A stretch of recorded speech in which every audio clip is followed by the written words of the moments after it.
2018, certaines structures de santé ont placé la barre assez haute. Il est attendu en 2019 que cette barre, non seulement qu'elle ne redescende pas, qu'elle soit maintenue, mais en plus qu'elle continue à monter pour le bien de nos populations. Aux chefs de programmes et projets de santé, je vous exhorte à produire avant le premier trimestre 2019 vos plans stratégiques sans lesquels il vous est difficile d'être efficace dans la mobilisation des ressources auprès des partenaires, y compris auprès du gouvernement.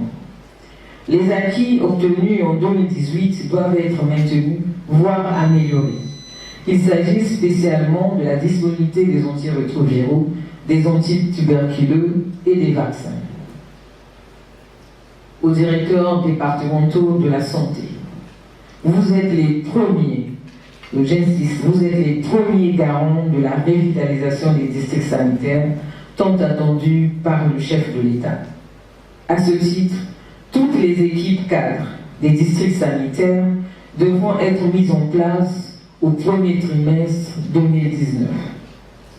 D'ici fin 2019, chaque département doit avoir au moins un district sanitaire fonctionnel, c'est-à-dire disposer d'un réseau de formation sanitaire de premier échelon et d'un hôpital de recours, les deux liés par le système de référence et contre-référence.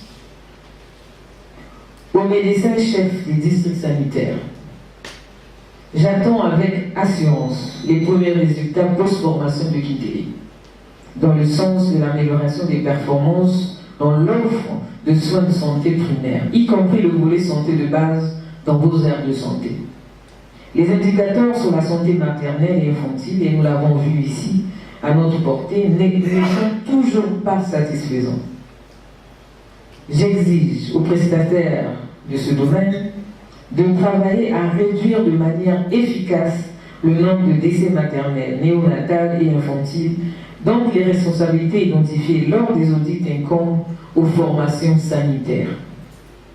Les médecins chefs de district sanitaire, avec l'appui des directeurs départementaux de la santé et de l'Observatoire des décès maternels, devront agir avec professionnalisme face à ce drame.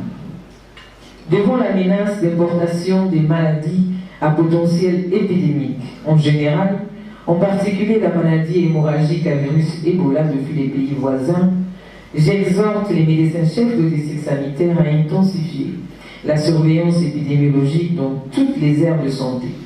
Soyons réactifs et sérieux dans la vulgarisation des définitions opérationnelles, même au niveau communautaire.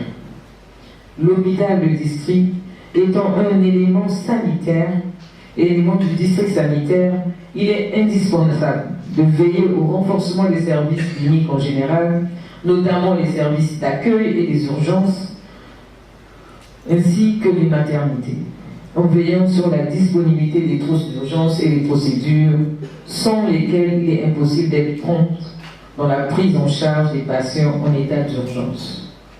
De notre côté, nous comprenons l'impatience de certains médecins-chefs de district sanitaire qui attendent encore un équipement ou une mobilité suffisante pour pouvoir mieux se déployer. Le gouvernement, en 2019, travaillera avec l'appui des partenaires à combler ces manques et ces écarts qui sont encore visibles. Aux partenaires techniques et financiers, chers partenaires, je vous présente, au nom du gouvernement, notre reconnaissance pour les appuis financiers et les accompagnements techniques dont a bénéficié le ministère de la Santé et de la Population en 2018.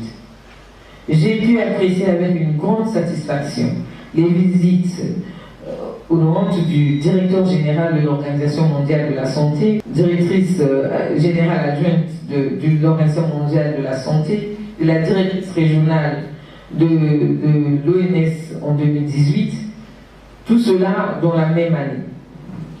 Plusieurs documents, dont la politique nationale de santé, le PNDS 2018-2022, ont connu l'appui technique conséquente de l'Organisation mondiale de la santé, de l'UNICEF, de la Banque mondiale, du Fonds mondial, du Gavi et d'autres partenaires.